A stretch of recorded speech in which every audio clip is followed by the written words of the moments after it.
Վտանգավոր է սպանված Տիգրանի եղբայրների ու քրոջ համար ապրել եմ հարազատ ընտանիքում։ Այդ պատճառով է խնամակալության և հոգաբարձության մարմինը որոշել նրանց տանել հով։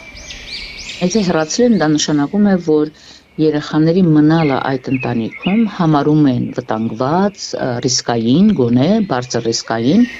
Ինչու են 4 երեխաներին տարել վտանգավոր ընտանիքից միայն ողբերգությունից մեկ շաբաթ հետո։ Այն դեպքում, երբ իրավապահներին առնվազն մի քանի օր առաջ հայտնի է եղել սպանության կասկածյալը։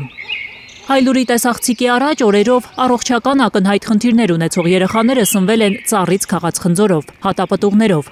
Օրվա մեծ մասն առանց հսկողության, դրսում, փոքրերը զուգարան են գնացել հենց տամբակում, ամբողջ օրը եղել են կեղտոտ շորերով, չլվացված։ Արդյոք սոցաշխատողներ, խնամակալներ չպետք է հերթապահեին այդ տանը, կամ ժամանակավոր կացության վայր չպետք է տանեին նրանց ավելի շուտ։ Սոցիալնախարարության խոսնակի պնդմամբ հոգեբաններ, սոցաշխատողներ եղել են այդ տանը, մինչդեռ մեր թղթակիցները Սոցիալական պետություն Հայաստանում տեսել են հրեշավոր ողբերգության միջով անցնող երեխաների, անտարբերության մատնված։ Դրանց հետ աշխատող որևէ մասնագետի չեն նկատել, անգամ երբ պարզվել է, որ որդեսպանության համար կասկածվում է իրենց հայրը։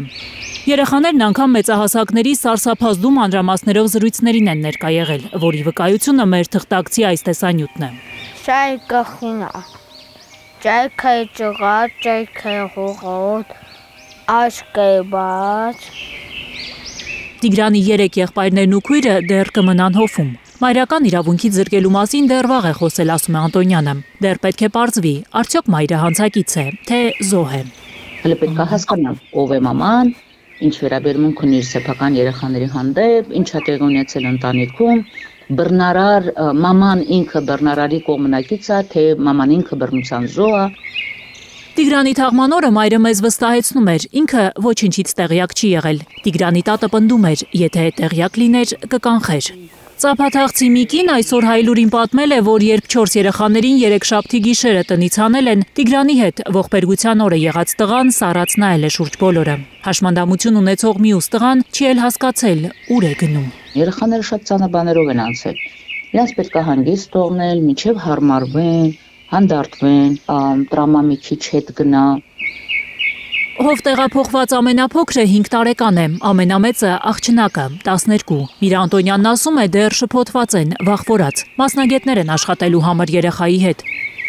Եթե խնդիրը զուտ տրավմատիկ լինի, հնարավոր կլինի վերականգնել հանցագործության լուռ վկա տղայի խոսքը։ Գայանե Մովսիսյան, Հենրիկ Համազասպյան, Հարություն Մաթևոսյան, Հայլուր։ Հայաստանում և աշխարհում տեղի ունեցող իրադարձությունների մասին առաջինն իմանալու համար բաժանորդագրվեք մեր ալիքին, սեղմեք զանգակը, որ բաց չթողնեք ամենահրատապը, ամենակարևորն ու հետաքրքիրը։